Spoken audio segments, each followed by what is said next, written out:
Dengan penuh ucapan syukur, pada saat ini kami datang menghampiri tahta-Mu yang kudus. Terima kasih karena Tuhan telah menjaga, memelihara, melindungi kehidupan kami dari hari lepas hari. Tuhan menjauhkan kami dari segala sakit, penyakit, dan kuasa setan yang mengganggu, sehingga pada saat ini kami bisa datang kepada Tuhan untuk memuji dan meninggikan nama-Mu. Setelah kami memuji-muji Engkau, kami ingin mendengar isi hati Tuhan. Mari Roh Kudus urapi hamba-Mu, urapi setiap kami yang mendengar firman-Mu dengan urapan yang sama, agar firman yang ditaburkan dapat kami pahami dan kami mengerti di dalam kehidupan kami.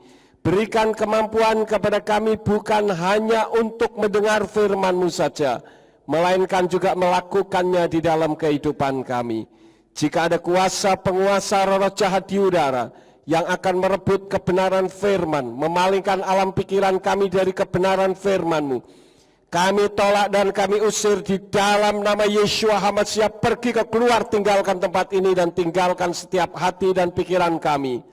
Karena hati dan pikiran kami hanya kami tujukan bagi kebenaran firman Tuhan saja. Berikan kemampuan kepada kami bukan hanya untuk mendengar firman-Mu saja, melainkan juga melakukannya di dalam kehidupan kami. Terima kasih Bapa, berfirmanlah karena hamba-Mu siap mendengarkannya. Kami sambut firman-Mu demi nama Adonai Yeshua HaMashiach, Tuhan dan Juru Selamat kami. Haleluya, semua yang percaya katakan amin. Shalom Aleichem. Puji Bapak Yahweh, Bapak Ibu Saudara sekalian, pada saat ini saya akan membawakan firman yang saya beri judul Salah Menganalisa Firman. Firman ini saya buat untuk mengenang 3 nyawa di Nice, Perancis, dan kecaman dunia terhadap pembunuhan yang terjadi di Gereja Katolik Notre Dame Basilica pada hari Kamis yang lalu, tanggal 29 Oktober waktu Perancis. Bahkan kecaman itu demikian keras sampai-sampai umat Islam sendiri juga ikut mengecam. Dan ini membuktikan bahwa perbuatan kekerasan baik secara fisik berupa pembunuhan maupun secara psikis, yaitu penyerangan secara kejiwaan, teroris, tidak ditolerir dunia, apalagi di mata Elohim.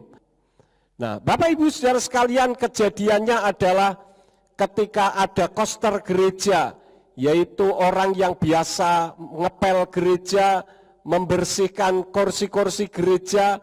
Pagi-pagi hari dia membuka pintu gereja, kemudian dia menyapu di depan. Setelah itu dia masuk ke dalam, lalu ada 2 perempuan yang lain masuk juga ke dalam gereja tersebut.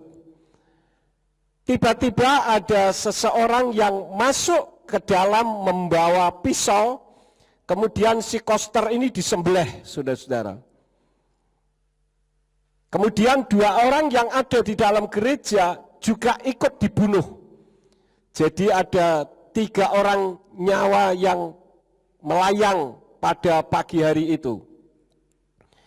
Dan bahkan Islam yang seringkali identik dengan istilah rahmatil alamin, yaitu agama yang damai, banyak yang mengecam, saudara-saudara. Artinya bahwa umat Islam yang tidak salah menganalisa juga mengecam kebiadaban terhadap orang yang tidak bersalah. Bagaimana mungkin orang yang sudah mengabdikan hidupnya bagi gereja, dia rela menjadi tukang pel gereja, membersihkan kursi, pokoknya hidupnya tidak bagi dirinya sendiri, tapi untuk menyenangkan hati orang, sehingga ketika ada orang datang ke gereja, orang tersebut merasa nyaman karena gerejanya bersih. Artinya dia ingin hidup damai di dalam gereja, tetapi dengan tanpa ada salah sedikit pun terhadap orang tersebut, tiba-tiba dia disembelih dan mati, saudara-saudara. Bagaimana mungkin di tempat yang penuh dengan damai, terjadi pembunuhan. Nah, oleh karena itulah pada saat ini saya akan memutar beberapa video. Yang pertama adalah video detik-detik penangkapan pembunuh yang membunuh 3 orang ini. Ya, kita lihat bersama-sama videonya.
والله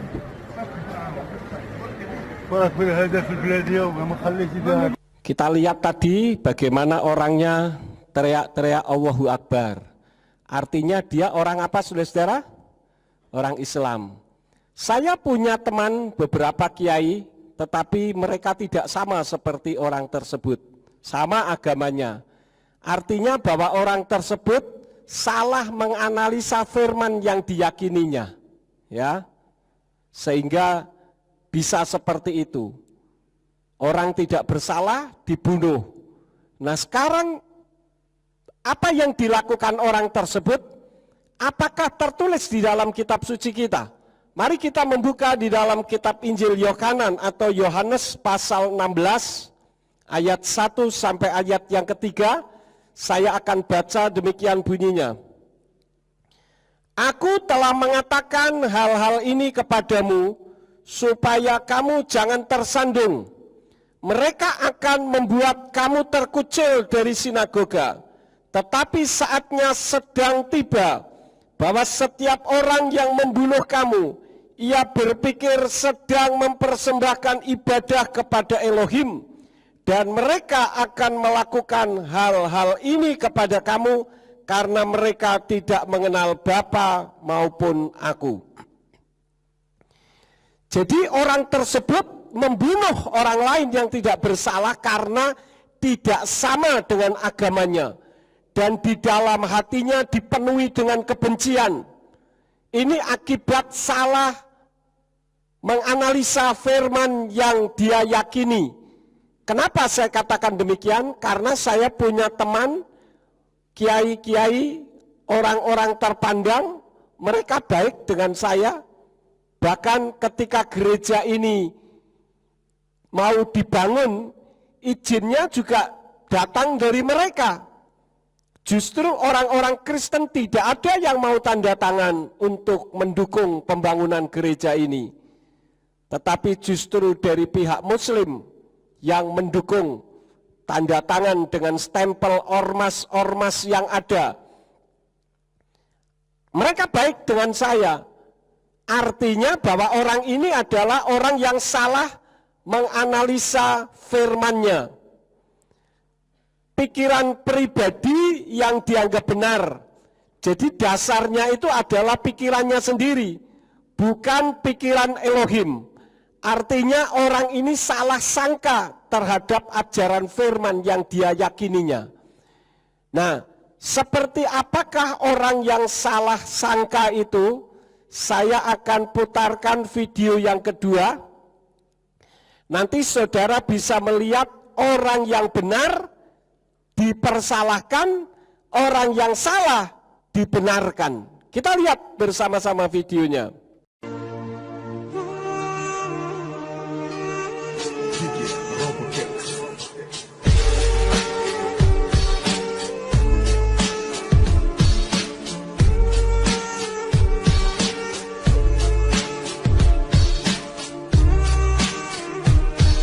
Ya, itu video singkat, tetapi cukup memberikan gambaran kepada kita. Karena orang berbuat baik kepadanya, maka dianggap bahwa orang itu baik. Padahal baik ada maksudnya. Sementara orang yang benar-benar baik dipersalahkan. Ya kan? Dan itu sama seperti ketika tahun 2001 saya menyampaikan kebenaran tentang nama Elohim, yaitu Yahweh, yang turun ke dalam dunia dalam wujud manusia, yaitu Yeshua HaMashiach, dan yang berdiam di dalam diri kita yang disebut Ruach HaKodes atau Roh Kudus, yaitu Immanuel, Imuna Anaknu Elohim, Elohim yang berdiam di dalam diri kita. Banyak orang yang tidak mengerti justru menerima, tetapi yang mengerti justru menolak. Sama seperti tadi, salah sangka. Ada yang menyangka saya mau buat sensasi. Ada yang menyangka saya mau jual kitab suci. Pokoknya banyak sekali tuduhan-tuduhan negatif yang datang kepada saya. Bagi saya tidak masalah. Kenapa? Karena saya mengajarkan kebenaran. Seperti perempuan tadi, walaupun dia dipersalahkan, ya sudah, tidak apa-apa, dia pergi saja. Yang penting dia sudah melakukan yang terbaik. Kalau orang tidak mau menerima, ya tidak masalah. Itu ibaratnya sama seperti Tuhan melihat orang tadi yang membunuh. Ya, jadi orang yang membunuh itu salah sangka, disangka apa yang dia lakukan sedang menolong Tuhan. Padahal Tuhan tahu. Jadi seperti video tadi yang kedua, seolah-olah saudara dan saya adalah Tuhan. Kita tahu apa yang diperbuat oleh dua perempuan tadi. Yang satu sengaja ingin mencelakakan, tetapi dengan kelicikannya berhasil memperdaya justru orang yang akan menyelamatkannya. Tetapi tidak demikian halnya dengan kita yang sudah mengerti firman. Teroris ISIS itu menganggap Tuhan senang jika membunuh karena menolong Tuhan, karena salah menganalisa firman. Yang menjadi pertanyaannya, kenapa Tuhan ditolong? Banyak orang-orang luar yang menghina Yeshua HaMashiach. Ada gambar Yeshua disalib, dibuat telanjang bugil. Apakah kita marah? Tidak perlu kita marah, karena Tuhan mampu membela dirinya sendiri. Justru kita yang seharusnya dibela oleh Tuhan. Jadi kalau kita membela Tuhan, artinya Tuhan itu tidak berdaya, sehingga perlu dibela oleh kita. Karena kalau kita tidak membela, berarti Tuhan tidak mampu membela dirinya sendiri. Tetapi saudara-saudara, kalau ada orang yang punya keinginan untuk berbuat jahat, itu disebabkan dua hal. Yang pertama adalah karena pengaruh keinginan tubuh karena dosa turunan. Bapa Yahweh menciptakan Adam dan Hawa itu tidak berdosa. Tetapi ketika mereka jatuh di dalam dosa, maka seluruh cucu keturunannya membawa dosa. Kitab suci katakan upah dosa ialah maut. Upah dosa ialah maut, yaitu kematian. Karena itu tidak ada manusia di atas muka bumi ini yang tidak mati, kecuali hanya dua saja. Yang pertama adalah Kanok atau Henok. Karena dia bergaul dengan Yahweh, maka dia tidak mati, dia diangkat. Kemudian yang kedua siapa saudara? Elia. Elia juga tidak mati, dia diangkat. Oleh karena itulah semua manusia yang ada di atas muka bumi ini mati karena membawa dosa. Pengecualian dua orang tadi adalah karena itu anugerah daripada Tuhan yang diberikan kepada mereka karena mereka hidup bergaul dengan Tuhan. Tetapi karena pengaruh keinginan tubuhlah, maka manusia melakukan perbuatan dosa. Coba kita membuka di dalam kitab Kejadian pasal yang keempat, ayat yang ke-7. Di sana dikatakan, jika engkau berbuat baik, tidakkah akan menengadah?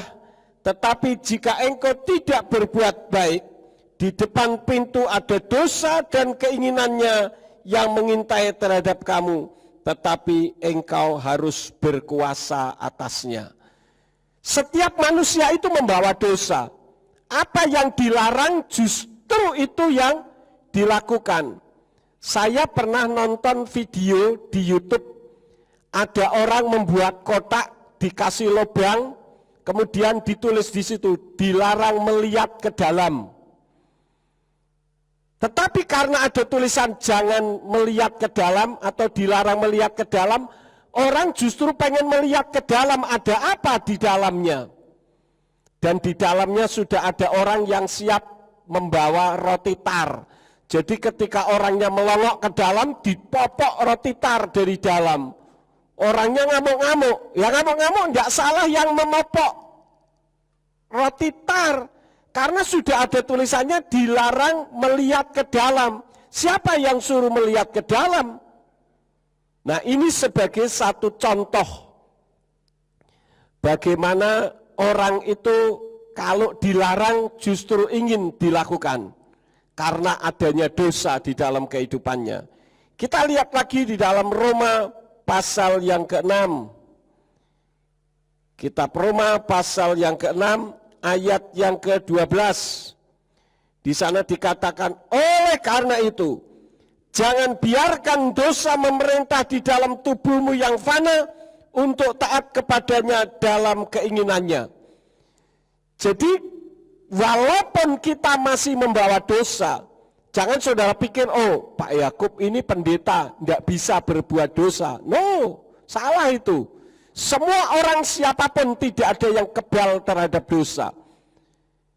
Cuma yang jadi masalahnya kita bisa menguasai dosa atau kita yang dikuasai oleh dosa. Kalau kita menguasai dosa, dosa tidak mampu mempengaruhi kita, tetapi kita bisa tetap berjalan di dalam terang Tuhan. Artinya tidak diatur oleh kuasa kegelapan. Satu lagi di dalam kitab Yakub pasal yang ke-1 ayat yang ke-15. Yakub 1 ayat yang ke-15 di sana dikatakan, selanjutnya keinginan yang telah mengandung itu melahirkan dosa, dan dosa yang digenapkan itu melahirkan kematian.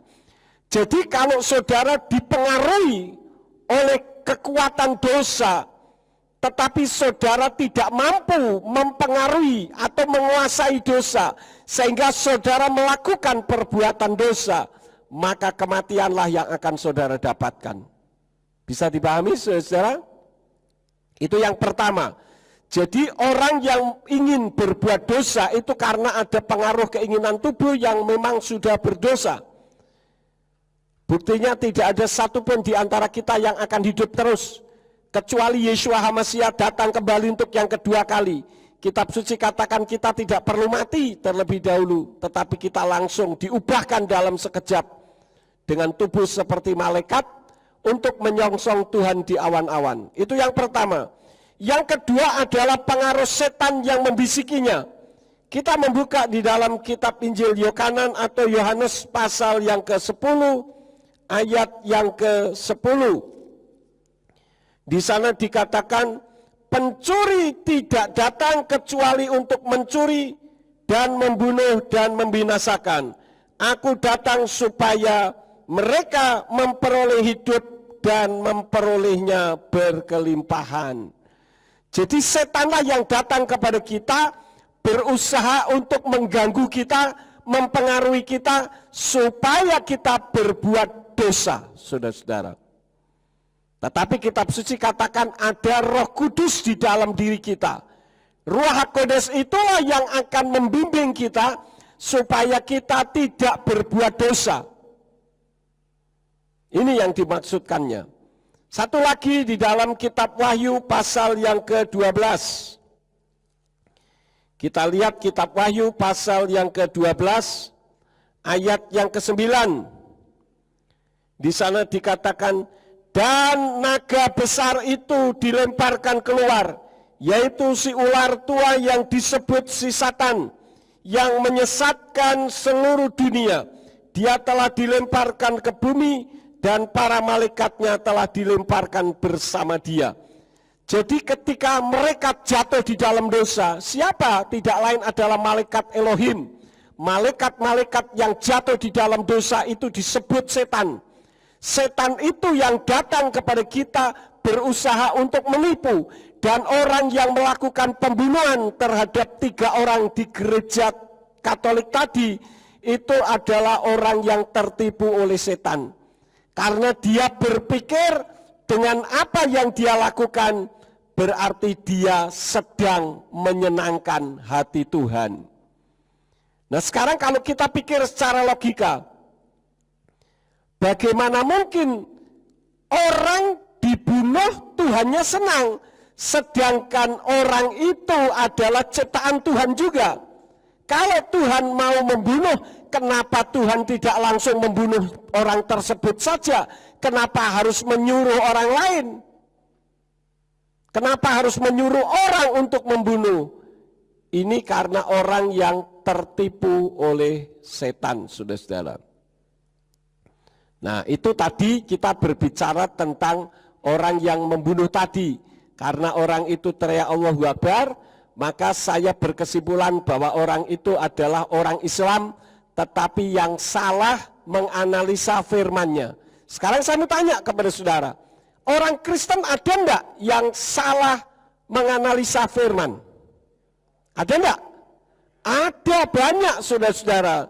Nah, coba kita melihat video yang ketiga ini. Baik, salam saudara-saudara yang diberkati oleh Tuhan Yesus.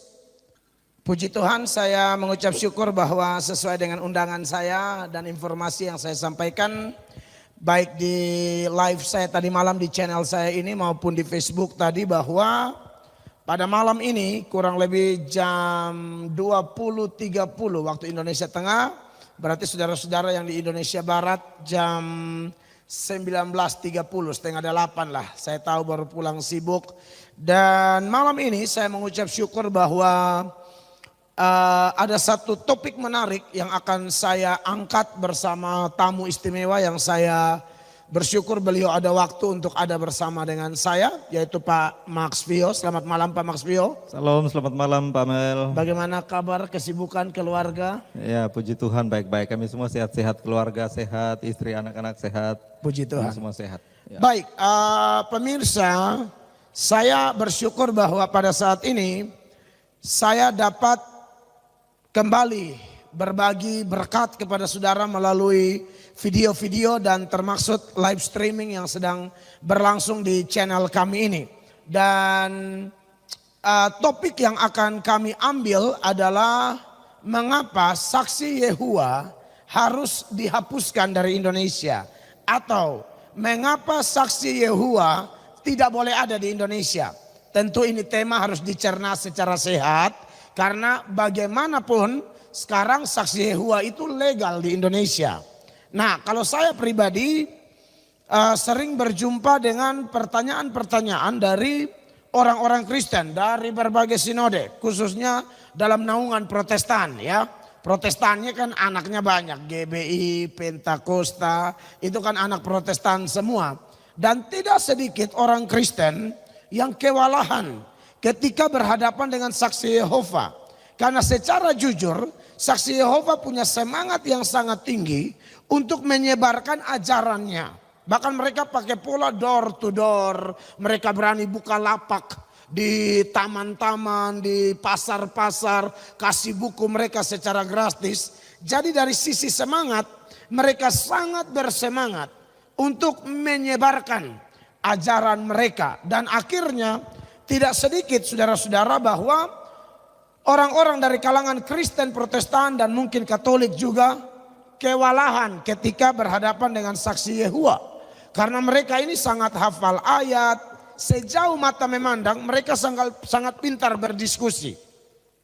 Dan hal ini kami ketemu di mana-mana saudara-saudara. Maka bagi saya siaran langsung ini akan sangat bermanfaat bagi Anda yang mau belajar. Bagi Anda yang mau tahu kenapa kok saksi Yehova ini sebaiknya jangan ada di Indonesia.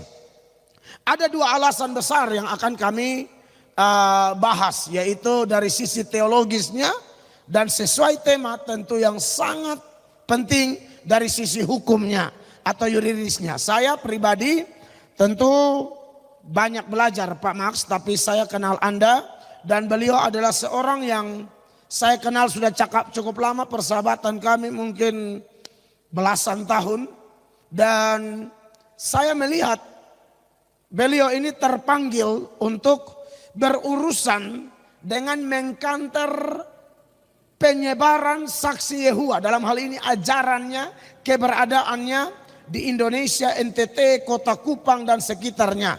Dan khusus penganut saksi Yehova NTT pasti hafal ini. Dua alasan terbesar sesuai tema kita ini. Ya, siap. Kenapa harus dihapuskan dari Indonesia, Pak? Ya, terima kasih Pak Mel. Terkait dengan masalah saksi Yehova, kita bisa menyerotinya dari dua sudut pandang atau dua perspektif, ya gitu. Yang pertama perspektif teologis. Ya, kita akan coba beri perhatian kita kepada sudut pandang teologis terhadap saksi Yehova ini. Iya. Ya, nah bahwa pemunculan saksi Yehova dengan sejumlah ajaran-ajarannya itu tidak saja berbeda dengan kekristenan secara umum, tapi bahkan bertentangan. Ya, Bukan hanya berbeda, tapi bertentangan. Ada perbedaan antara berbeda dan bertentangan. Iya, Pak. Bahwa berbeda saja belum tentu semuanya salah, ya. Betul. Atau salah satu salah. Tapi yang namanya bertentangan pasti ada yang salah, ada yang benar, begitu. Nah, di dalam pertentangan ajaran ini misalnya, saksi Yehova tidak percaya Yesus adalah Allah. Atau Saksi Yehova tidak percaya Yesus adalah Allah. Ya. Nah, kekristenan percaya Yesus Allah. Ini bukan berbeda saja, tapi bertentangan. Kenapa? Karena kalau berbeda, itu artinya dua-dua bisa benar. Betul. Dua-dua bisa salah, dua-dua bisa benar. Contohnya. Ya, dua-dua bisa benar, dua-dua bisa salah. Betul. Ya kan? Ya. Yang pertama sekali terkait dengan Tritunggal dulu, ya. Siap. Kenapa kita bicara Tritunggal? Karena memang salah satu doktrin yang paling bertentangan dengan kekristenan itu adalah soal Tritunggal. Doktrinnya, ya. Doktrinnya saksi Yehova, Pak, ya. Pandangannya saksi Yehova, doktrinnya saksi Yehova yang memang betul-betul sangat kontras, sangat kontradiksi dengan ajaran kekristenan itu, yakni terkait dengan doktrin Tritunggal. Ya. Nah, saksi Yehova ini kan seperti yang saya bilang tadi, pemunculan kembali dari Arianisme. Betul. Ya. Kalau saksi Yehova pandangannya? Pandangannya saksi Yehova terkait Tritunggal, mereka hanya percaya satu Allah, satu pribadi yang namanya Yahweh atau Yehuwa. Yesus adalah ciptaan dari Yehuwa. Oke. Yang diberi mandat ilahi. Jadi Yesus itu putra Allah yang diciptakan sebelum segala sesuatu diciptakan. Oke. Ya, diciptakan pertama kali oleh Yahweh. Terus siapa Roh Kudus? Roh Kudus bukan pribadi, Roh Kudus adalah tenaga aktif Allah. Itu pandangannya saksi Yehova, ya. Siap. Jadi saksi Yehova mengajarkan hanya satu-satunya Allah yang benar yang namanya Yahweh atau Yehuwa. Lalu Yesus sendiri adalah putra yang diciptakan. Dan bukan pencipta. Bukan pencipta. Karena dia diciptakan maka sudah jelas bukan pencipta. Maka sudah jelas bukan Allah. Gitu. Karena diciptakan. Nah, kemudian Roh Kudus adalah tenaga aktif daripada Allah, tenaga aktif dari Yahweh. Jadi pandangannya saksi Yehova tentang Yesus itu sebenarnya kacau balau juga, karena mereka bilang Yesus adalah malaikat Mikael misalnya, penghulu malaikat, ya kan? kemudian dia putra yang diciptakan dan lain sebagainya. Jadi pandangan mereka Allah kecil dan lain sebagainya. Saksi Yehova salah satu ajarannya juga kan tidak merayakan Natal. Tapi semua gereja Kristen, ya, mungkin ada 1-2 kelompok tertentu yang kemudian pada akhirnya terpengaruh juga dengan ajaran Saksi Yehova, lalu akhirnya menjadi tidak merayakan Natal dan lain sebagainya. Betul. Ya. Ingat, kata menghadapi Saksi Yehova di sini atau ya tema saya menghapuskan, tapi ya kita tidak punya kuasa sampai situ. Ya, saya mau tanya kepada saudara, kita ini saksi Yehova atau bukan? Bukan, ya, kita bukan saksi Yehova. Ya, apa yang saya ajarkan, ada orang mengatakan Pak Yakub itu penganut Arianisme atau Sebelianisme. Saya bilang saya bukan penganut siapapun juga. Saya adalah penganut kitab suci kita. Jadi tidak ada orang yang mempengaruhi saya. Yang mempengaruhi adalah firman Tuhan. Dan kita adalah pengajar yang Tuhan tentukan untuk menyampaikan kebenaran firman yang para pendeta tidak berani menyampaikannya, ya. Jadi bukan karena pengaruh siapapun. Jadi yang sebelah kanan saudara itu namanya pendeta Mel Atok. Ini cukup terkenal di dunia internet.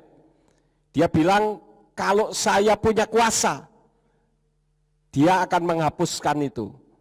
Nah sekarang saya mau tanya kepada saudara, menurut saudara pernyataan dari Mel Atok, Saksi Yehova itu harus dihapuskan dari Indonesia, saudara setuju atau tidak? Siapa yang tidak setuju angkat tangan. Yang setuju, yang bingung.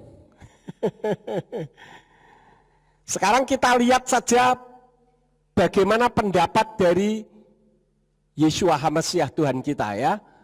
Kita membuka bersama-sama di dalam Matius pasal yang ke-13. Kalau tadi adalah pendapatnya dari pendeta Mel Atok STH.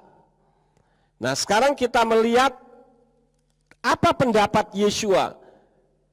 Matius 13 ayat 24 sampai ayat yang ke-30. Saya akan baca, demikian bunyinya. Dia memaparkan sebuah perumpamaan yang lain kepada mereka sambil mengatakan, kerajaan surga diumpamakan dengan seorang yang menabur benih yang baik di ladangnya. Namun sementara orang-orang itu tidur, datanglah musuhnya dan menaburkan benih lalang ke tengah-tengah gandum itu dan dia pergi. Dan ketika tunas bertumbuh dan menghasilkan bulir, lalu nampaklah juga lalang itu, dan seraya mendekat hamba-hamba majikan itu berkata kepadanya, Tuan, bukankah engkau menaburkan benih yang baik di ladangmu? Dari manakah kemudian dia menghasilkan lalang? Dan dia berkata kepada mereka, seorang musuh telah melakukannya. Dan hamba-hamba itu berkata kepadanya, jadi maukah engkau sambil lalu kami mengumpulkannya? Namun dia berkata, tidak. Jangan-jangan dengan mengumpulkan lalang itu, kamu akan mencabut gandum itu bersamanya. Biarlah keduanya tumbuh bersama-sama sampai masa penuaian.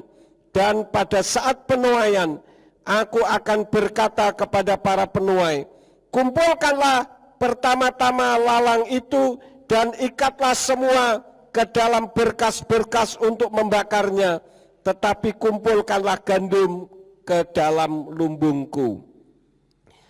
Jadi saudara-saudara, Yeshua memberikan perumpamaan ketika seseorang menabur, maka walaupun tidak ditabur benih lalang, tapi muncul juga lalang. Dan ketika muridnya mengatakan bagaimana apa saya cabut saja, Yeshua mengatakan apa? Jangan, karena kalau dicabut jangan-jangan nanti gandumnya juga ikut tercabut. Lalu apa yang harus terjadi?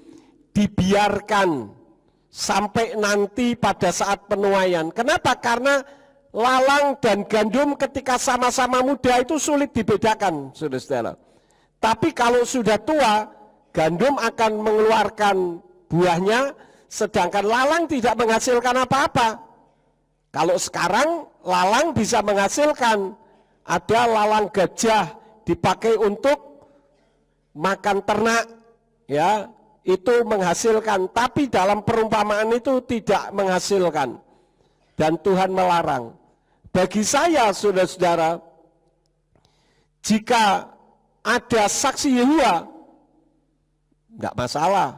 Saya pernah berbicara kepada tokoh saksi Yehova yang ada di daerah Ambarawa ini, seorang ibu-ibu tua. Memang saya akui pinternya luar biasa. Saya berbicara kepadanya 3 kali 5 jam. Jadi datang pertama 5 jam ngobrol dengan saya, besok paginya datang lagi 5 jam lagi, besok paginya lagi datang lagi 5 jam lagi. Akhirnya dia mengakui bahwa apa yang dia lakukan itu tidak sesuai dengan firman Tuhan. Jadi kalau saudara ditemui saksi Yehova, kalau saudara tidak mampu untuk menjawab, telepon saya. Atau saudara ajak datang ke rumah saya. Nanti saya ajak untuk ngopi bareng atau minum teh bareng di rumah sambil kita ngobrol berdiskusi tentang firman. Kenapa pendeta selalu mengatakan kalau ada saksi Yehova, usir saja, tendang saja. Kenapa? Karena para pendeta ketika diajak diskusi tidak bisa menjawab, saudara-saudara. Yang dijawab pokoknya. Tidak ada dasar firmannya. Kenapa? Karena saya melihat realitas banyak pendeta dalam berkhotbah itu hanya seperti motivator, ya, seperti motivator saja, mengencourage orang, membangkitkan semangat orang. Tetapi kalau ditanya soal teologi, nggak ngerti, saudara-saudara. Ya, nah tadi kan saksi Yehova sempat membahas. Sebetulnya video itu panjangnya 1 jam lebih, tapi saya potong-potong untuk mempersingkat yang menunjukkan bahwa di Indonesia ini ada banyak sekali saksi Yehova di mana-mana. Tetapi mereka lebih unggul karena kalau berdiskusi dengan pendeta, pada umumnya pendeta tidak mau. Oleh karena itulah saya sering ngomong, termasuk pada hari ini melalui video ini, kalau saudara sebagai hamba Tuhan, jangan saudara khotbah biasa-biasa saja. Tidak ada pengetahuan teologi, tidak ada pengetahuan firman yang diajarkan. Sehingga jemaat hanya imannya gede, tapi kalau ditanya tidak ngerti firman Tuhan. Jangan seperti itu. Karena bikin bosan. Apalagi kalau khotbahnya itu-itu saja. Misalkan, saudara-saudara, ada seorang anaknya Yakub yang namanya Yusuf atau Yusuf. Dia adalah orang yang dikasih oleh bapaknya. Nanti jemaat dari belakang bilang, ini nanti mesti dimasukkan ke sumur yang kering. Akhirnya saudara-saudara, karena kakak-kakaknya iri, maka dia dimasukkan ke dalam sumur yang tidak ada airnya. Loh, bener kan omongan saya? Nanti ketika ngomong lagi, jemaat yang di belakang ngomong, nanti dia pasti dibuang ke Mesir. Nanti setelah dibuang di Mesir, nanti kan dia jadi pemimpin orang nomor 2 setelah Fir'aun. Akhirnya saudara-saudara, dengan kegigihannya, walaupun Yosef masuk di dalam penjara, dia tetap tidak menyangkali Yahweh. Akhirnya saudara-saudara, dia diangkat menjadi wakilnya Fir'aun. Nanti yang di belakang, bener kan pendeta belum ngomong, saya sudah ngomong dulu. Ya, lebih tahu dulu saya daripada pendeta itu. Ini khotbah yang begini ini sudah membosankan, saudara-saudara. Istilahnya kayak anak sekolah minggu. Nggak usah diajar juga semua orang tahu kalau membaca kitab suci. Oleh karena itu ada beberapa yang tadi disinggung tentang ada 5 hal sebetulnya, tapi tadi tidak semuanya, tapi saya sudah catat. Yang pertama adalah menurut saksi Yehova, Yesus itu bukan Allah. Sekarang saya mau tanya kepada saudara, menurut saudara, Yesus itu Allah atau bukan? Yesus itu bukan Allah. Yesus itu Yahweh yang turun ke dalam dunia ini. Kalau Allah itu nama sesembahnya umat Islam, itu yang harus kita hargai. Nah, ini tentang yang pertama, Yesus itu bukan Allah. Kalau Yesus itu Tuhan, Yeshua HaMashiach itu Tuhan, benar. Tetapi dia bukan Allah, karena Allah itu juga nama sesembahan. Ya, sama seperti Yesus, Yeshua itu adalah nama sesembahan. Jadi Yeshua itu siapa? Yahweh sendiri yang turun ke dalam dunia. Yang kedua tadi disinggung tentang Tritunggal, saudara-saudara. Saya katakan bahwa Tritunggal, istilah Tritunggal itu tidak ada di dalam kitab suci. Saudara boleh membaca dari kitab Kejadian pasal 1 ayat 1 sampai kitab Wahyu pasal terakhir, ayat terakhir, tidak ada istilah Tritunggal. Lalu Pak, kenapa mereka menggunakan istilah Tritunggal? Tritunggal itu dibuat oleh bapak-bapak gereja untuk menyatakan kebagaimanaan Tuhan, bukan keberapaan Tuhan. Artinya Tuhan itu bagaimana, bukan Tuhan itu ada berapa. Nah, untuk lebih jelasnya tentang Tritunggal, saya akan memutarkan video tentang penjelasan Tritunggal. Kita lihat bersama-sama videonya. Shalom Bapak Ibu Saudara sekalian yang kekasih. Pada saat ini saya akan coba menerangkan tentang apa itu Tritunggal sesuai dengan kebenaran firman. Anggap saja saya ini adalah Bapa, yaitu Yahweh yang mencipta langit dan bumi. Saya adalah pribadi yang sangat kudus, sehingga ketika Adam dan Hawa jatuh di dalam dosa, maka tidak bisa lagi saya komunikasi dengan manusia, karena radiasi kekudusan saya membuat manusia mati. Oleh karena itulah, maka saya hanya berbicara melalui para nabi, tentu saja yang sudah dikuduskan sebelumnya. Nah, karena saya sangat mencintai manusia dan nabi-nabi banyak yang ditolak, maka saya berubah dalam wujud seperti manusia. Tapi bukan manusia, tidak lain adalah Yeshua HaMashiach yang seperti ini. Itulah saya. Jadi Yeshua HaMashiach dengan saya itu sama, hanya beda fungsinya saja. Saya sebagai pencipta, Yeshua HaMashiach yang berbicara kepada manusia sebagai dafar atau firman yang hidup. Tetapi bukan berarti Yeshua HaMashiach itu bukan pencipta juga. Makanya di dalam kitab Yohanan 1 ayat yang ketiga, di situ ditulis bahwa segala sesuatu diciptakan oleh Dia, tanpa Dia tidak ada segala sesuatu. Dan itu sedang berbicara tentang masalah dafar atau firman yang hidup. Jadi Yeshua HaMashiach juga adalah firman yang hidup, tidak lain adalah saya juga, hanya beda wujudnya saja, ya. Nah, sekarang kita akan mendengar apa yang disampaikan oleh Yeshua HaMashiach. Silakan. Shalom Bapak Ibu Saudara sekalian. Seperti apa yang sudah disampaikan oleh Bapak Yahweh, saya Yeshua HaMashiach. Saya adalah Yahweh itu sendiri dalam wujud manusia. Sayalah yang berfirman kepada manusia, supaya setiap orang yang percaya kepada saya, dia tidak binasa melainkan beroleh hidup kekal sampai selama-lamanya. Itulah saya. Ketika saya turun ke bumi, bukan berarti sorga, Shamayim, tempat di mana Bapa Yahweh tinggal, itu kosong. Jadi dari Yahweh menjadi Yeshua HaMashiach itu bukan seperti kucing menjelma menjadi tikus, kucingnya hilang yang ada tikus, bukan. Tetapi ketika Yahweh turun ke dalam dunia ini dalam wujud manusia, yaitu Yeshua HaMashiach, maka Yahweh-nya ada, Yeshua-nya juga ada.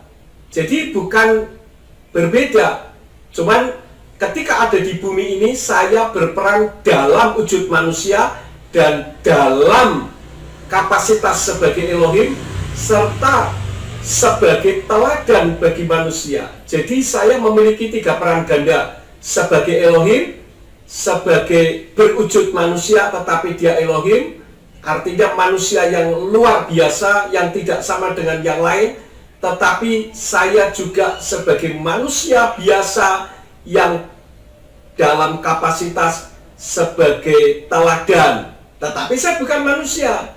Saya adalah Yahweh yang turun ke bumi. Makanya di dalam kitab Lukas pasal 2 ayat yang ke-11 mengatakan bahwa pada hari ini telah lahir bagimu juru selamat, yaitu Tuhan Yahweh Sang Mesias di kota Daud.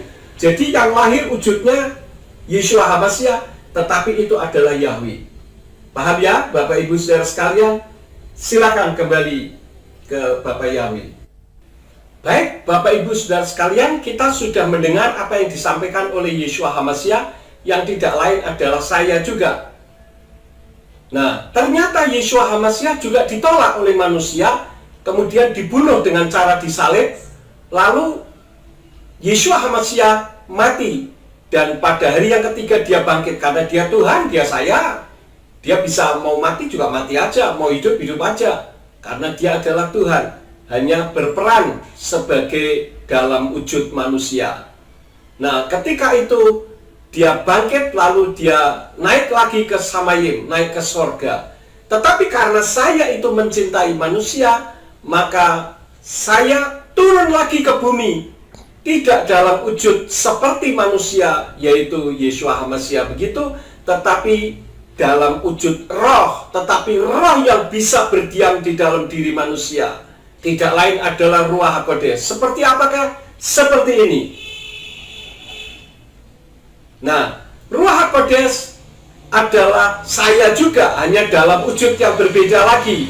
Jadi bukan oknumnya yang berbeda, oknumnya sama, pribadinya sama, hanya wujudnya saja yang berbeda. Saya Maha Kuasa.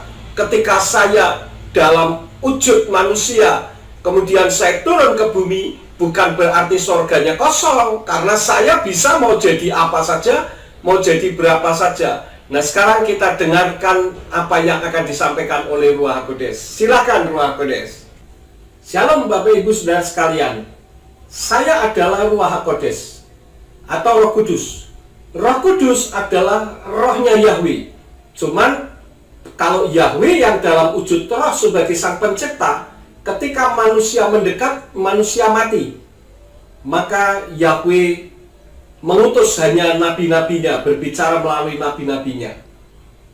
Tetapi karena Yahweh sangat mengasihi manusia, maka Yahweh menurunkan Yeshua HaMashiach ke bumi untuk berfirman kepada manusia sebagai dafar atau firman yang hidup.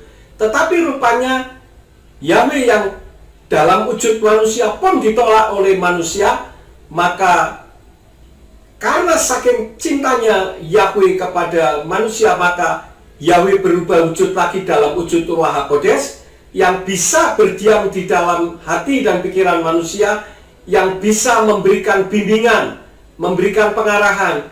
Itulah yang disebut dengan Immanuel, Imuna Anaknu Elohim. Elohim yang berdiam di dalam kita, yaitu berdiam di dalam hati dan pikiran kita untuk membimbing, mengarahkan. Itulah saya. Ketika Yahweh langsung berbicara kepada manusia, Yahweh ditolak. Maka Yahweh turun ke bumi dalam wujud manusia, yaitu Yeshua HaMashiach, juga ditolak. Maka Yahweh dalam wujud yang berbeda lagi, yaitu Ruach HaKodesh, yang berdiam di dalam diri manusia. Jangan sampai saudara menolak, karena ini adalah kesempatan yang terakhir. Apabila saudara menolak, maka tidak ada kesempatan lagi untuk saudara bertobat. Ingat, kedatangan Yeshua HaMashiach yang kedua kali ke atas muka bumi ini sudah demikian singkat. Karena itu saudara harus mempersiapkan diri untuk mengerti tentang Tuhan yang sesungguhnya. Walaupun pemahaman ini tidak mengandung keselamatan, artinya hanya sebagai pengetahuan, setidak-tidaknya saudara tidak menolak Yahweh.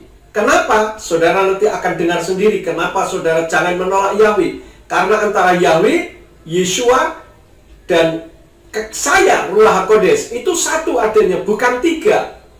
Ini saja yang saya sampaikan, kiranya bisa memberkati Bapak Ibu Saudara sekalian. Shalom. Baik, demikianlah apa yang sudah disampaikan oleh Yeshua HaMashiach dan Ruach HaKodesh. Mungkin saudara punya pemahaman lain. Apakah ini ada kaitannya dengan keselamatan? Tidak. Ini hanya berbicara tentang pengetahuan saja. Yang penting saudara tidak menolak saya, Bapak Yahweh, sebagai Tuhan pencipta langit dan bumi dan yang memiliki sorga atau samayim. Kalau saudara menolak saya, saudara mau masuk ke sorganya siapa? Sorga milik saya, milik Bapak Yahweh. Ya, dan Yeshua serta Ruach HaKodes itu kami menyatu lagi. Karena itu setelah Ruach HaKodes kembali ke samayim, ke sorga, karena waktunya sudah sampai, maka saya akan kembali menjadi satu lagi. Nah, demikianlah kiranya apa yang saya sampaikan ini bisa menjadi berkat dan memberikan pencerahan bagi pemahaman saudara tentang Elohim atau Tuhan yang sesungguhnya itu seperti apa. Terima kasih sudah nonton video ini. Saya, Bapak Yahweh, Yeshua HaMashiach dan Ruach HaKodes memberkati Bapak Ibu Saudara sekalian. Amin.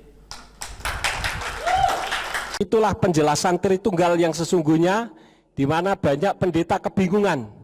Dulu saya juga bingung, saudara-saudara. Ketika belum mengenal Bapak Yahweh, saya bingung. Sama juga dengan mereka. Tetapi setelah mengenal, baru Tuhan kasih hikmat. Oh, jebule mek ngono tok toh. Ya. Inilah yang disebut dengan Tritunggal. Nah, sekarang yang ketiga, saudara-saudara, ini tadi sudah saya minta untuk Elvina menerjemahkan ke dalam bahasa Inggris, dan nanti tinggal saya merekod, saya dubbing dalam bahasa Inggris supaya bisa jadi berkat ke seluruh dunia. Ya, karena ternyata pemahaman tentang Tritunggal itu masih bingung juga, bukan hanya orang Indonesia, tapi orang yang berbahasa Inggris juga banyak yang bingung, tidak memahami. Maka ada katakan aliran Arianisme lah, Sebelianisme lah, atau aliran apa lagi. Saya tidak mau pusing dengan aliran-aliran begitu. Kita ikut alirannya Tuhan saja menurut firman Tuhan. Yang ketiga, saudara-saudara, tadi saksi Yehova mengatakan bahwa Yeshua yang selama ini dikenal di Indonesia dengan nama Yesus Kristus itu hanya malaikat atau utusan. Apakah mereka punya dasar kitab suci? Ada kitab sucinya di dalam kitab Kolose 1 ayat yang ke-15. Kolose 1 ayat yang ke-15 di dalam kitab Indonesian Literal Translation, di sana berbunyi, dialah gambar Elohim yang tidak kelihatan, yang sulung dari segala ciptaan. Ini di dalam terjemahan ILT. Sekarang di dalam terjemahan Lembaga Alkitab Indonesia, di sana berbunyi, ia adalah gambar Allah yang tidak kelihatan, yang sulung lebih utama dari segala yang diciptakan. Ini LAI. Kemudian Word English Bible dikatakan, He is the image of the invisible God, the firstborn of all creation. Ini di dalam Word English Bible. Kemudian di dalam King James Version yang seringkali dijadikan dasar orang-orang Kristen merujuk kepada kebenaran firman, di sana berbunyi, Who is the image of the invisible God, the firstborn of every creature.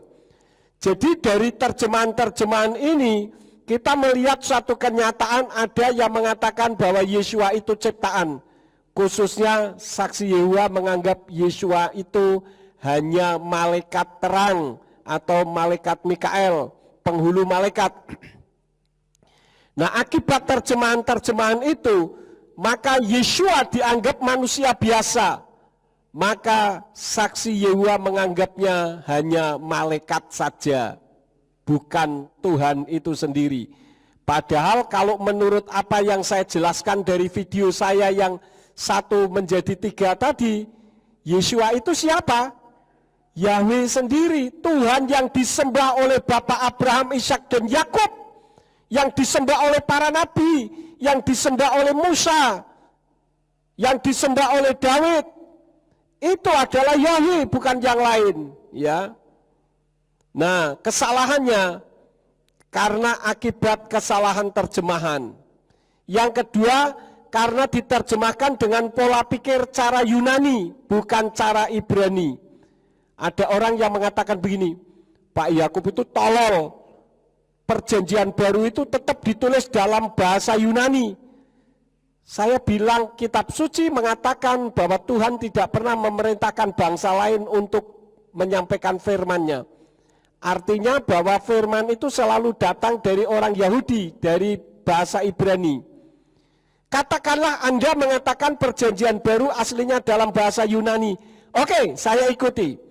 Berarti karena perjanjian baru dalam bahasa Yunani aslinya, logikanya bahasa asli itu tidak ada yang salah. Betul tidak? Orang jawab, betul Pak. Saya buktikan ada beberapa kesalahan-kesalahan terjemahan dalam bahasa Yunani. Contoh yang nyata adalah ketika Yesua mau disalib. Yesua mengatakan, nanti di antara kamu ada yang akan menyerahkan aku. Lalu Yehuda Iskariot atau Yudas Iskariot mengatakan apa? Itu bukan aku ya Rabi.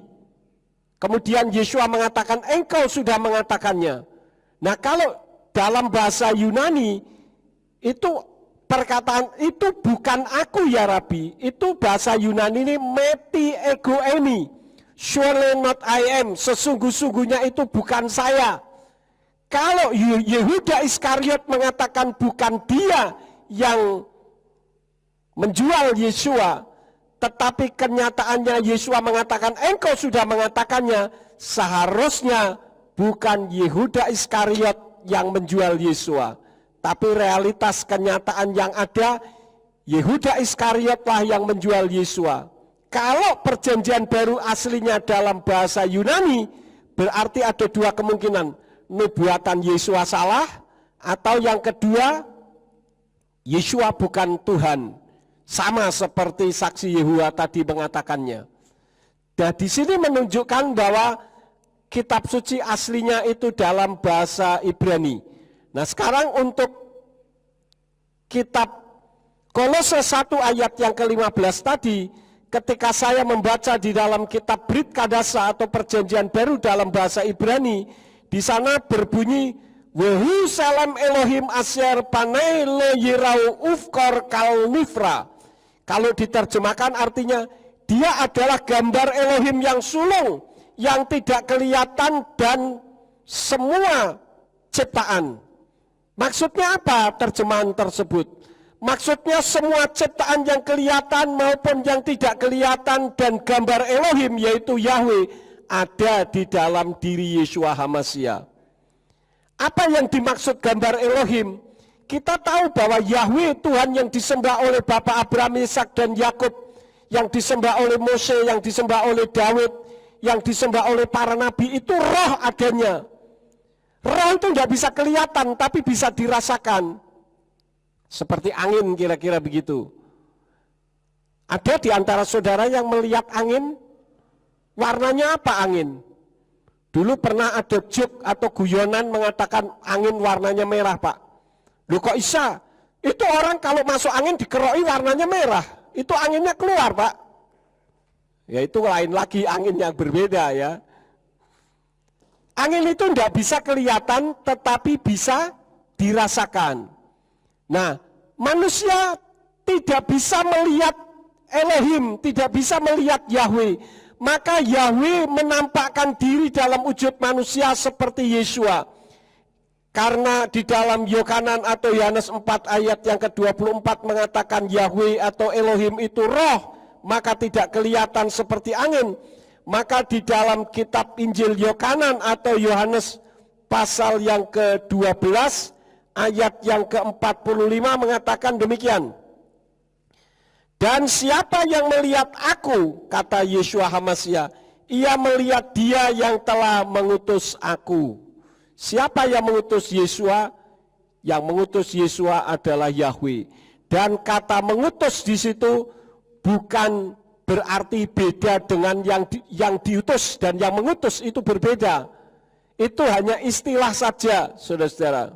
Jadi maksudnya kalau di dalam kitab berbahasa Ibrani berbunyi Weharoe oti huroe et solki, yang artinya Yesua yang telah dikirim atau menyerahkan. Secara otak Yahudi maka Yesua ditolak karena dianggap menghujat. Jadi mengutus itu beda dengan yang diutus. Itu menurut pikiran manusia. Tidak demikian menurut pikiran Elohim. seperti Yeshua adalah putra Elohim.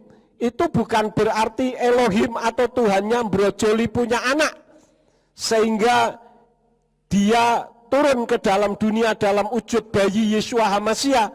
Lalu seperti orang yang bego mengatakan, kalau begitu siapa bidannya? Aneh lagi saudara-saudara.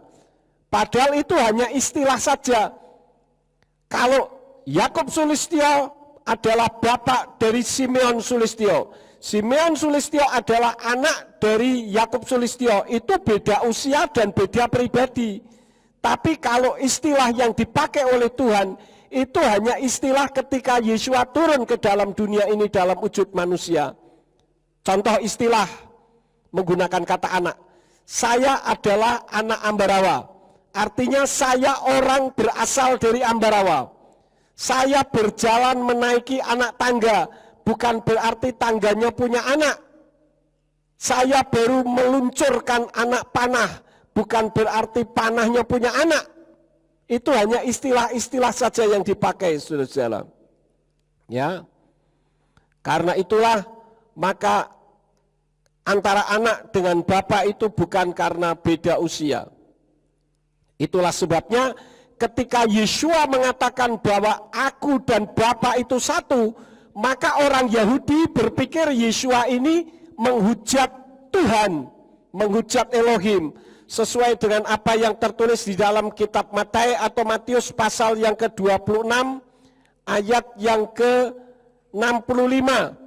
Di sana dikatakan, kemudian imam besar itu mengoyakkan jubahnya seraya berkata, dia telah menghujat, mengapa kita masih membutuhkan para saksi? Lihatlah, sekarang kamu telah mendengar hujatannya.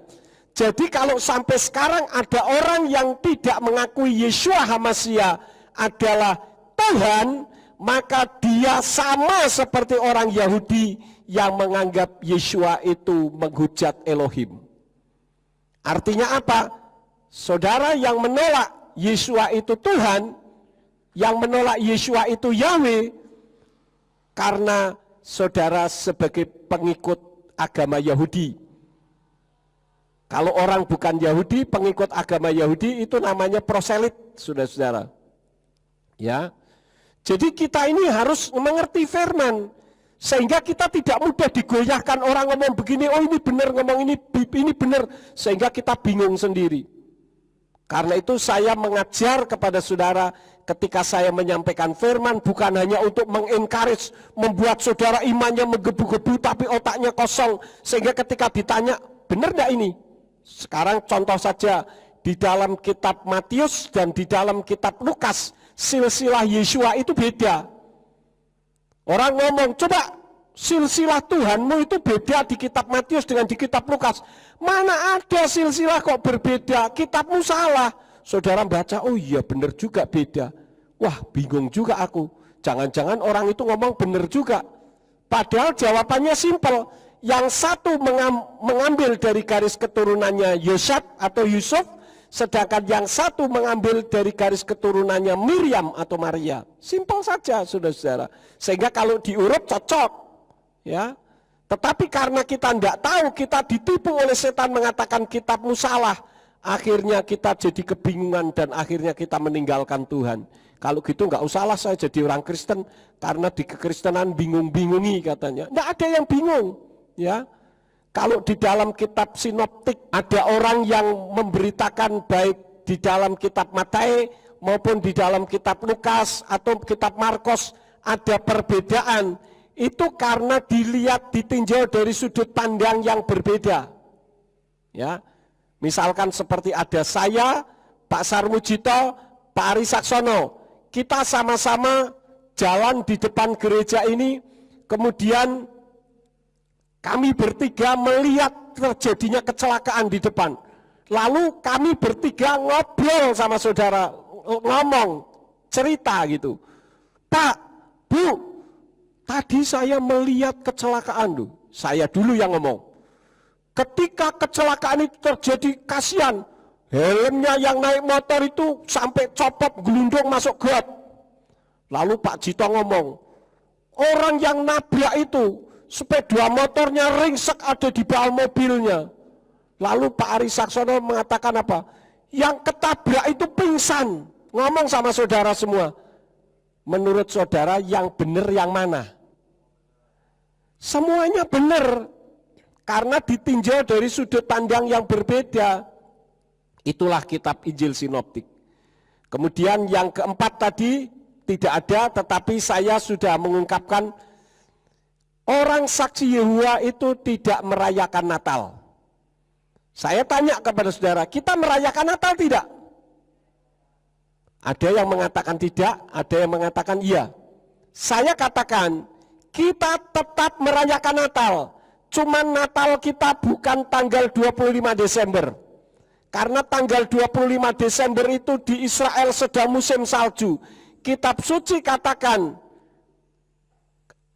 bahwa ada para gembala sedang menggembalakan kambing domba di padang. Bagaimana mungkin musim salju ada orang menggembalakan kambing domba di padang? Mereka akan mati beku, saudara-saudara. Saya pernah ceritakan ketika saya di San Francisco mau menyeberang ke penjara Alcatraz yang terkenal itu. Pada saat itu musim dingin, padahal enggak musim salju. Dinginnya luar biasa, ombaknya besar.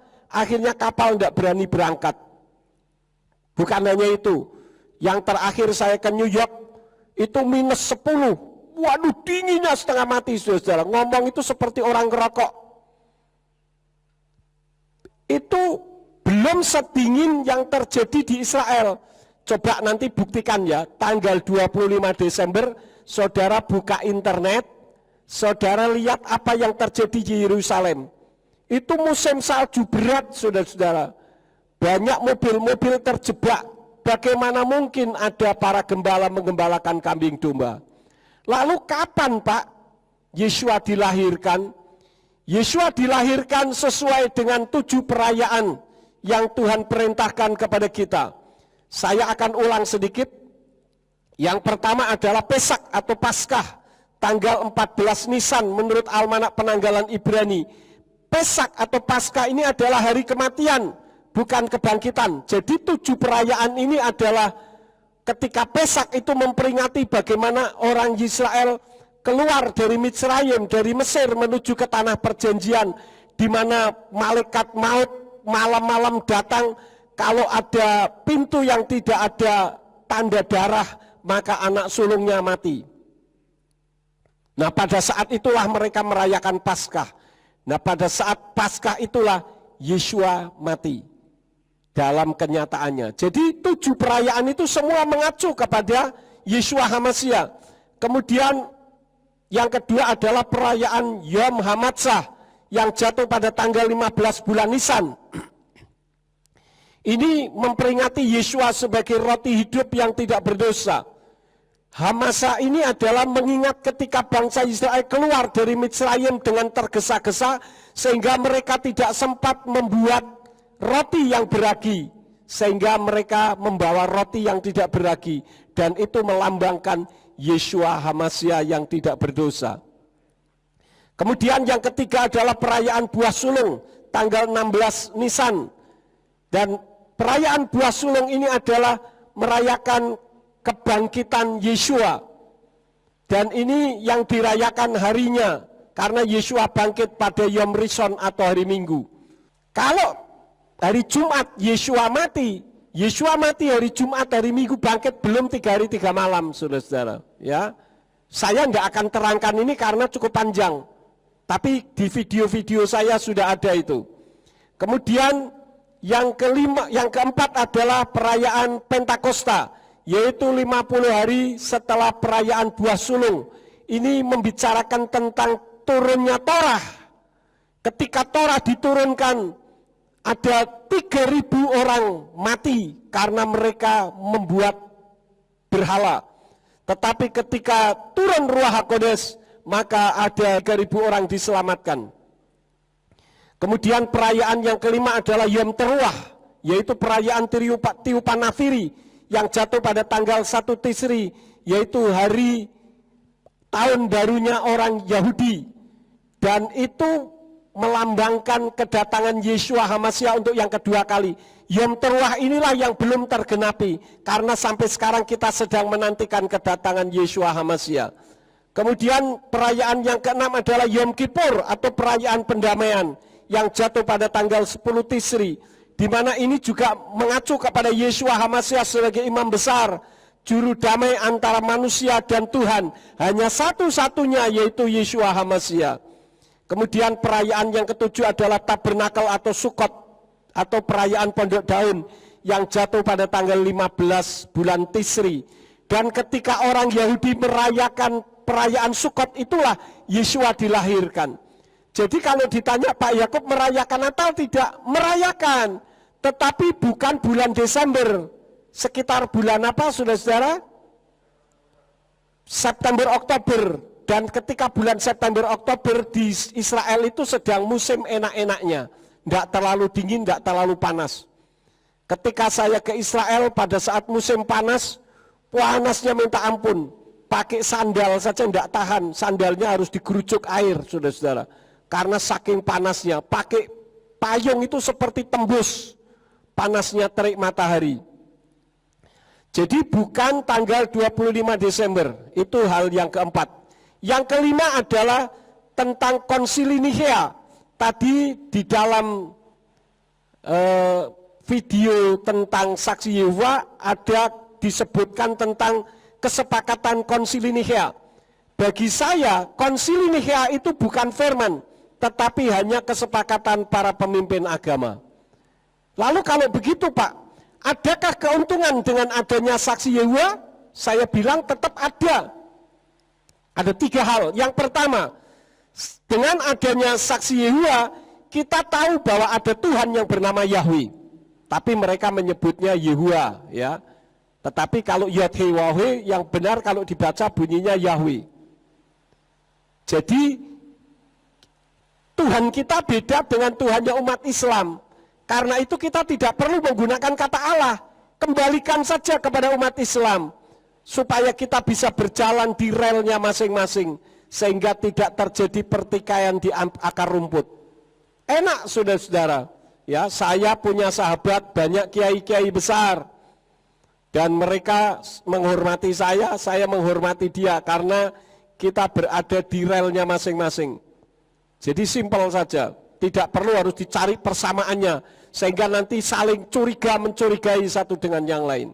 Kemudian hal yang kedua, keuntungan yang adanya saksi Yehova.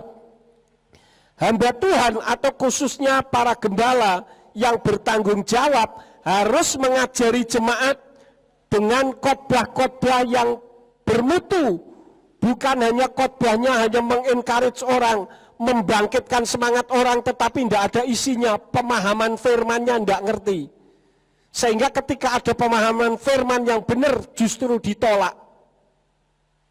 Ya, saya menyampaikan tentang Yahweh ditolak mati-matian oleh gereja-gereja aliran Pantekosta dan karismatik, walaupun tidak semua. Tetapi aliran Protestan, khususnya GKJ tahu kalau mereka menyebut Yehuwa, ya itulah Yahweh. Tetapi mereka menyebut dengan tanda masoret, sehingga berbunyi Yehuwa. Jadi bukan sesuatu yang asing, saudara-saudara. Karena itu ketika saya bisa berdialog dengan Profesor Menahem Ali kemarin, kembali menggemparkan Indonesia. Ada di antara saudara yang nonton kemarin waktu saya berdialog dengan Profesor Menahem Ali? Yang ada coba angkat tangan yang nonton. Sedikit ya. Itu sangat menggemparkan. Kalau saudara belum nonton, silahkan bisa nonton melalui Facebook saya. Kemarin saya upload lagi dengan judul penggunaan nama Allah dalam kekristenan tidak punya dasar teologia. Artinya kalau menurut Christian Prince itu mengada-ada karena tidak ada korelasinya kata nama Allah untuk kekristenan. Kalau Kristen Arab menggunakan kata Allah itu karena terpengaruh agama suku, di mana sebelumnya ada 360 dewa yang disembah oleh orang Arab kuno. Ada Alata, Al-Uzza, Al-Manat, Al-Hubal, Al-Hud, dan sebagainya. Dan saat itu Islam belum lahir. Masa mengadopsi yang salah, kita ikut-ikutan mengadopsinya. Kemudian yang ketiga, hamba Tuhan harus belajar firman dengan baik sehingga bisa memberi makan domba-domba yang Tuhan percayakan dengan sungguh-sungguh. Oleh karena itulah maka kalau saya menyampaikan firman, saya menyampaikan firman dengan serius, tidak main-main, ya. Ini saja firman yang saya sampaikan, kiranya menjadi berkat di dalam kehidupan saudara, sehingga saudara tidak mudah digoyahkan oleh pengajaran apapun juga. Amin buat firman Tuhan. Kita akan akhiri ibadah kita, mari kita tundukkan kepala, kita berdoa. Pada malam hari ini kami mengucap syukur kepadamu Bapa Yahweh, karena Engkau telah memimpin ibadah kami dari awal hingga akhirnya. Kalau sebentar kami akan pulang, kirim malaikat untuk menjaga, melindungi kami, tibakan di rumah dengan selamat, baik kami yang akan pulang ke Ambarawa dan sekitarnya, maupun Bu Yono yang akan kembali ke Salatiga, dan saudara-saudara kami yang berada dari luar kota. Terima kasih Tuhan, kami memohon pembentengan dan pemagaran dari Tuhan dengan kubah berapi dari sorga, sehingga ketika ada virus mendekat, maka virus itu akan meleleh dan terbakar, sehingga kami akan tetap sehat untuk kemuliaan bagi namamu. Engkau memberkati tangan-tangan yang sudah memberikan korban tatangan, Engkau kembalikan dengan berlipat-lipat kali ganda. Kami memberkati hamba-hambamu yang sudah ambil bagian di dalam pelayanan pada saat ini, Engkau pakai mereka semakin hari semakin heran. Terima kasih Bapa, pertemukan kami di waktu-waktu yang akan datang dengan iman yang lebih baik dari hari ini, dengan segala sesuatu yang lebih baik dari hari ini. Sekarang berkatilah kami karena kami siap menerima berkat daripadamu. Mari kita angkat kedua belah tangan kita untuk menerima berkat Yahweh. Yefarka Yahweh weyis mereka. Yahweh memberkati engkau dan memelihara engkau. Yaer Yahweh pana oleh kawi kuneka.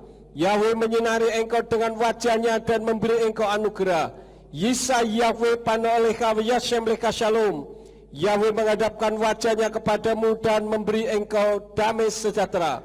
Diberkatilah engkau di kota dan diberkatilah engkau di ladang. Diberkatilah buah kandunganmu, hasil bumimu dan hasil ternakmu, yakni anak lembu sapimu dan kandungan kambing dombamu. Diberkatilah bakulmu dan tempat adonanmu. Diberkatilah engkau pada waktu masuk dan diberkatilah engkau pada waktu keluar. Sekarang pulanglah dan terimalah berkat kasih Bapa Yahweh Sang Pencipta, kasih karunia Adonai Yeshua HaMashiach Sang Pembeli Jiwa, dan Ruach HaKodes menyertai saudara sekalian sampai Maranatha. Adonai Yeshua HaMashiach datang kembali untuk yang kedua kali dan mengangkat kita semua. Haleluya. Amin.